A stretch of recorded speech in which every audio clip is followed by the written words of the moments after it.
मैं लोकतंत्र के महापर्व पे आज आया और ये ग्राम पंचायत पतेरी है। पतेरी में मैं आया और यहाँ से मेरा अच्छा खासा लगाव भी रहा है। उस गांव में मैं आज भी मौजूद हुआ हूँ और मैं पूछताछ करूंगा कि किस मुद्दे पे ये युवाओं का वोट है, वो किस मुद्दे पे जा रहा है। बताइए, क्या नाम है आपका? मेरा नाम शाहिद खान पड़ेगा और मैं इसी श्रीरामपुर पंचायत का रहने वाला हूँ। और जिससे आपने मुद्दा पूछा कि ये बताइए, आप लोगों का युवाओं का मुद्दा क्या है? हमारा मेन मुद्दा था कि यहाँ से जो बेरोजगारी का जो एक बेरोजगारी का जो बहुत बड़ा समस्या है, जिसे एनडीए सरकार माननीय नीतीश कुमार और भाजपा मिलकर इसको थोड़ा सा दूर करने की कोशिश करे। हमारा मेन मुद्दा ये है। तो कोशिश करे जी। किया क्या है ये बताइए। करने को बहुत कुछ किया है। क्या किया, जैसे मुझे बताइए। जैसे में कि अभी देखे कि 20 लाख युवाओं को क्या बोलते हैं शिक्षक भर्ती में लिया। उसके बाद और भी जो योजनाएं थी वो तो तेजस्वी यादव से नहीं मतलब था, सरकार की सरकार से नहीं मतलब नहीं सरकार उसको अथॉरिटी कौन देता है, उसको अप्रूव कौन करता है। 20 साल में कोई विकास नहीं हुआ है श्रीरामपुर पंचायत में। कितना 20 साल छोड़ दे रहे हैं जमा खान। नहीं 20 साल में कोई जमा खान तो कई बार विधायक बने, आपके वोट 15 से क्या ठीक है, जो 15 साल से आ रहे हैं ना। जिस पार्टी के समर्थक हैं, जिसको आज ये वोट कर रहे हैं, वही भाजपा और एनडीए के गठबंधन में 3 बार के इलेक्टेड असेंबली के मेंबर थे और 2 बार वो मंत्री रहे। तो इन्हीं से पूछिए ना फिर कि दोबारा फिर बता रहे हैं। तो दोनों नेता वही हैं। आप हम दोनों नेता हम बता रहे हैं। दोनों नेता कैसे हो गया? इनको हमने 3 बार चांस दिया। माननीय मंत्री हमने इनको 3 बार चांस दिया। तो अगर मेन मूलभूत अगर जिम्मेदारी देखिए युवाओं की अगर पूर्ति करने की जरूरत थी तो वो माननीय 20 किशोर दिन की थी। और आज वो पार्टी बदल के आज वो युवाओं के सबसे बड़े अधिकारी बन रहे हैं कि हम ये कर देंगे वो कर देंगे। माननीय मंत्री देखिए, विकास की बात कीजिए। श्रीरामपुर पंचायत में कोई विकास नहीं हुआ है। जो भी विकास हुआ है चैनपुर में हुआ है। इनका कहना है कि इन्होंने सिर्फ अपने गाँव ग्रामीण स्तर पे विकास को देख रहे हैं। हम अपने पूरे विधानसभा के स्तर पे देख रहे हैं। जो विधानसभा का एक रोड है मेरे भाई, मैं चंदौली से आता हूँ, लेकिन मैं देखा एक रोड है जो चांद से लेकर धरौली तक है जी। उस रोड का इतना खस्ता हाल है कि मेरे गाड़ी का जो बोनट है, बिल्कुल आप सही कह रहे हैं, वो 2 से 3 बार लड़ गया। मानते हैं कि कहीं ना कहीं अभी हमने उनको 5 साल के लिए मौका दिया था। हो सकता है उसमें कुछ कमियां रही हो, फिर अगले 5 साल के लिए उनको मौका दे रहे हैं। जो कमियां उनको इसका कहना भी ठीक है, क्योंकि 3 बार किशोर बिंद यहाँ से विधायक रहे और 4थी बार फिर बोर्ड में लगे हुए हैं। तो क्या इनका कहना कहीं न कहीं सही है? कुछ नहीं सही है। जो विकास हुआ है सब उन्हीं के किशोर बिंदे में नहीं हुआ है। जमा भाई क्या किए हैं विकास? लेकिन मैं आया कई जगह, जमा खान का बोर्ड मैंने देखा। अच्छा, एक रहेगा ना, इनसे पूछिए 20 किशोर का कोई 3 उपलब्धि गिना दे हमको 15 साल में। 3 उपलब्धि गिना दे, हम मान जाएंगे। आप गिना दीजिए, ये गिना दे जमा की 3 उपलब्धि गिना देंगे। श्रीरामपुर पंचायत में गिनाइए। श्रीरामपुर पंचायत में नहीं, हम विधानसभा में गिनाएंगे ना जी।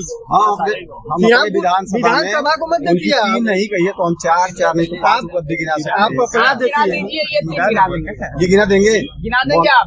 पहले ये गिना दे। हमको अपने पंचायत में गिनाना है, वहाँ के नहीं हमको बोलना है। हम यहाँ देखेंगे ना, चैनपुर विधानसभा में नहीं देखेंगे क्या हो रहा है, हमारे पंचायत में क्या हुआ है। देखिए, इनका कहने का सेंस है, ये सिर्फ अपने पर्सनल लाभ को सोच रहे हैं। हम पूरे समाज ये सिर्फ अपने गांव की बात कर रहे हैं और हम पूरे इस विधानसभा की बात कर रहे हैं। विधायक है तो सिर्फ एक पंचायत को देखेगा नहीं, सब पंचायत पे देखेंगे। लेकिन इस पंचायत में थोड़ा बहुत तो रहना चाहिए। कुछ भी आपसे बता रहे हैं, इस बार दोबारा हम लोग भारी बहुमत से माननीय जमा खान को एक बार दोबारा मौका देने जा रहे हैं। और इनकी जो शिकायतें होंगी उसको हम पूरा कराने की कोशिश करेंगे। इस बार हम लोग बनने ही नहीं देंगे। इस बार सरकार चेंज हो गया है और बहुत जीत रहा है। अभी तो कहाँ चेंज हो गया? तो 14 को चेंज हो जाएगा। के भरोसे रहिए, लेकिन 14 को वो अभी समझिए क्लियर है। लमटेन मार दिया, पूरा जोर हो गया। रात से पूरा जोर हो जाएगा। सरकार पूर्ण बहुमत के साथ सरकार बनाने जा रही है। बात बताइए, आपने बताया मेरा नाम शाहिद खान है जी सर, और आप एनडीए के समर्थन में हैं। जरा आगे आइए। आप एनडीए के समर्थन में हैं जी। तो बड़े कम मुसलमानों को मैंने देखा कि एनडीए का समर्थन करते हुए। हम नीतीश कुमार के समर्थक हैं। अच्छा, जो उन्होंने कहा कि एनडीए के जो उन्होंने 20 साल अब इस समय एनडीए के साथ है तो बिल्कुल एनडीए का भी उनको समर्थन है। पहले जब ये बहुजन आपने बिल्कुल सही किया। हम नीतीश कुमार के बहुत बड़े प्रशंसक इसलिए हम जो हमारी उम्र होगी 31 साल। तो 1 सेकंड बात सुनिए तो हमने जो देखा अपने धरातल पे 20 साल उनको जो दिया गया, जो बोला जा रहा है, उन्होंने बिहार से जंगल राज खत्म कर दिया, बेरोजगारी को काफी हद तक खत्म किया, मेडिकल, शिक्षा, स्वास्थ्य हर क्षेत्र में उन्होंने काम किया। लेकिन इससे पहले बृजकिशोर बिंद जी एनडीए के साथ थे, तो उन्होंने काम नहीं किया ना। लेकिन अब ये कि एनडीए की सरकार ने पूरा काम नहीं किया। आपने कहा कि मैं एनडीए समर्थित, मैं एनडीए को समर्थन बिहार में जंगल राज कब से आप बृजकिशोर बिंद की बात कहने पे आप एनडीए से बृजकिशोर बिंद से नहीं, एनडीए से बृजकिशोर बिंद से तो थी नहीं है, तो आया नहीं है। उसमें तो बहुत सारे और भी नेता हैं, बड़े बड़े तमाम और अच्छे नेता हैं जिन्होंने काम किया है, जो आज बिहार दिख रहा है। आज यहाँ से पटना आप चले जाइए, यहाँ के युवाओं का क्या मुद्दा है ये मुझे बताइए। युवाओं को वही मुद्दा है, रोजगार। आपको मिला रोजगार एनडीए सरकार में? ऐसे कैसे आप कैसे लायक नहीं होंगे? मैं आपको पर्सनालिटी देखकर बता रहा हूँ कि आप कम से कम नहीं तो आप बिहार पुलिस में तो भर्ती हो ही जाते हैं। आराम से सर, बिल्कुल सरकारी टीचर गवर्नमेंट डिपार्ट कहाँ से हो गई? वो मेरी कमी है ना, वो तो नौकरी दी लेकिन हम लेने के लायक ही नहीं थे, तो हम कैसे कहते हैं गवर्नमेंट को? बिल्कुल करेंगे ना, उसने अपॉर्चुनिटी दी, उसने हमारे, या तो ये हो सकता है कि आप मंत्री जी के खास करीबी हैं। मंत्री जी रिश्तेदार है, लेना देना नहीं। अरे रिश्तेदार है ये, कई जमीनी, ये मंत्री जी के रिश्तेदार मंत्री जी से कोई लेना देना। जमीनी स्तर पे जो 20 सालों में एनडीए की सरकार ने भाजपा के साथ मिलकर जो जमीन पे काम किया है, उसी मुद्दे को लेकर दोबारा हमने एक काम दिखा दीजिए अपने गाँव में, बस बनवा रहे हैं जो भी हवेली पवेली। इन्होंने भी आपसे एक सवाल किया था कि 3 काम ये बृजकिशोर बिंद का हमको दिखा दें। पहले ये दिखा दें, 15 सालों में हम 5 काम दिखा देंगे, 5 सालों में काम दिखा दें। इनसे पहले वो मंत्री थे, हाँ थे, उनका काम उनका पहले इनका काम बताइए ना, पहले ये बताए बाद में हुए हैं। हम तो बाद में हुए ना, पहले आप मतलब बाद में हुए तो पहले ये बताए, उसके बाद हम बता देंगे। मेरे चैनल के सामने बोल रहे हैं। हाँ बोल रहे हैं। आपने कहा कि मैं बताऊंगा लेकिन पहले ये बता देंगे, लेकिन मैं जो कहता हूँ, मैं एक निर्णायक भूमिका में कह रहा हूँ कि इससे पहले मंत्री बृजकिशोर सब जानते हैं और ये हकीकत है, तो बृजकिशोर बिंद की भी कुछ उपलब्धियां बता दें, ये भी मेरे सामने आप बताएंगे, जैसे कुछ बताइए आप। चलिए इनका छोड़िए, कुछ नहीं बता पाएंगे, हम अपने नेता का बता सकते हैं।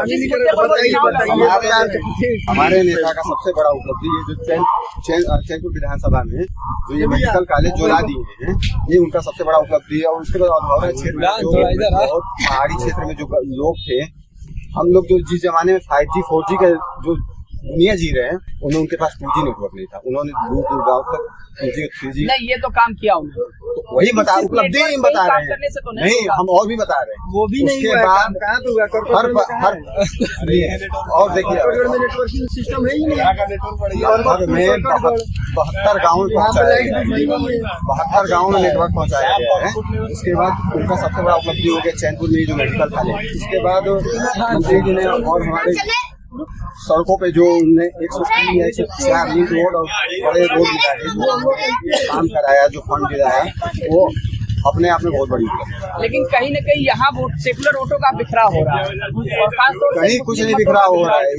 ये बिखराव इसलिए भी हो रहा है, मैंने देखा अभी कि कुछ लोग असदुद्दीन ओवैसी को देखकर मजनू गोड़ को वोट कर रहे हैं, कुछ लोग मंत्री जमा खान को वोट कर रहे हैं, मतलब सेकुलर वोटों का बिखराव यहाँ होता दिखाई दे रहा है। सेकुलर वोटों का जो एक पूरा जत्था था वो माननीय मंत्री जमा खान की तरफ जा चुका है, और बाकी छोटा मोटा हर इंसान का अपना मत है, अधिकार है, वो किसी को भी दे सकता है, उसमें हमारा आपका टोकने का हक नहीं है। लेकिन अगर आप छुपकर बात जो कह रहे हैं ना, जो बिखराव की बात कर रहे हैं, ऐसा कुछ नहीं है। हाँ, एक भारी बहुमत में और संख्यक जो भी है, इसका जो वोट है माननीय मंत्री जमा, उसका बिखराव नहीं होना, नहीं ज्यादा उसका बिखराव नहीं हुआ है। जो आप बंद कर होंगे, लोगों से पूछे होंगे, भले आपको जैसे ओपिनियन मिली हो, लेकिन हमारे नजर में ऐसा खास नहीं। लेकिन मुझे भी ऐसा लगा कि इससे पहले बसपा के हावी प्रत्याशी जिनको कहा जाए राजा खान थे, उनके इस फील्ड में न आने की वजह से बसपा का ग्राफ कहीं न कहीं गिरता दिखाई दे रहा है, जबकि जिस पार्टी में माननीय मंत्री जमा खान जी भी थे, तो उसके लिए क्या कहेंगे? इसके लिए यही कहेंगे कि ये चैनपुर विधानसभा एक ऐसा सीट है जहाँ पे कि सबसे ज्यादा वोट जातीय समीकरण मैटर करता है। यहाँ पे चाहे हरिजन समाज हो गया, चाहे जैन समाज हो गया, चाहे मुस्लिम समाज हो गया, और अपर कास्ट जो भी हो गया, तो थोड़ा सा बिखराव है, लेकिन माननीय मंत्री जमा खान ने इस बिखराव को अपने तरफ मोड़ा है। इस बार आप लोगों ने रुक कर लिया। जी, हमारा तो पूरा रुख है, हमने अपना मत दे दिया है और हमारा पूरा कोशिश है कि माननीय मंत्री जमा खान जीत के एक बार फिर से विधानसभा। भाई यही काम किए हैं, जितने एलईडी वाले बच्चे पढ़ने वाले थे वो सब कौन वाले? जितने बच्चे पढ़ने वाले हैं एलईडी बोल से वो आजकल पकौड़े तल रहे हैं, और जितने लमटेन से पढ़े वो सब IAS PCS हो गए। तो आप इसी से अंदाजा लगा लीजिए कि कौन बेहतर है आपके लिए। मंत्री जी का क्या दोष है? बहुत रोल है मंत्री जी का, तो मंत्री जी का तो रोल है। जैसे में मुझे बताइए ताकि जनता देखे अरे क्या आपकी जैसे सच्चाई को बताएं, मेरे जरिए। कुछ भी है और जैसे क्या ऐसी सच्चाई है कि मंत्री जी की वजह से नौकरी नहीं मिली लोगों को? मंत्री जी की वजह से नौकरी की बात नहीं है, हम नौकरी की नहीं बात कर रहे हैं, हम विकास की बात कर रहे हैं, रोड की बात कर विकास रहे की हैं। गंगा बता दिया इन्होंने। कौन सा गंगा? ये सब लिंक रोड वगैरह ये बहुत सब गिना दिया। आप देख रहे हैं ना, आप पत्रकार हैं, आए होंगे, देखे होंगे यहाँ की सड़क कैसा है। मैंने तो बताया। तो फिर हमको क्या आप बताएं? ही बताइए, हम क्या बताएं जब आप जानते हैं? आप वोटर हैं तो हमको और क्या आप बताएं तो युवा बता दिए हैं। हम। आप युवा हैं। अपना सोच बदल दिए, सोच बदल चुका है, लमटेन जग चुका है और विकास की ओर बिहार चल दिया है। लेकिन वो भी भाजपा में चले जाएंगे। तो क्या करेंगे? नहीं निकलेगा सीट तो वो तो धीरज सिंह भाजपा में चले जाएंगे। फिर तो आप पछताएंगे कि मैंने हम नहीं पछताएंगे, हम 20 साल से पछता रहे हैं। बहुजन से उठ के सब चले अगर गए इस बार बीजेपी सत्ता में। का परिवर्तन होता है तो ये हमारे जैसे नौजवान युवकों के लिए जो बहुत दुर्भाग्यपूर्ण बात है, क्योंकि जो इस सरकार ने युवाओं के लिए किया है वो दूसरी सरकार नहीं कर सकती। ये सब चुनावी भाषण कहीं न कहीं युवाओं के बीच एक दुख दर्द जो भी कह लिया जाए एनडीए सरकार को लेकर या एनडीए अलायंस को लेकर कुछ कहा नहीं जा सकता, लेकिन कुछ न कुछ ऐसा समझ में आता है कि कहीं न कहीं सेकुलर वोटों का बिखराव जरूर लग रहा है। ब्यूरो रिपोर्ट, देहात एक्सप्रेस न्यूज, दीवान इमरान अहमद के साथ।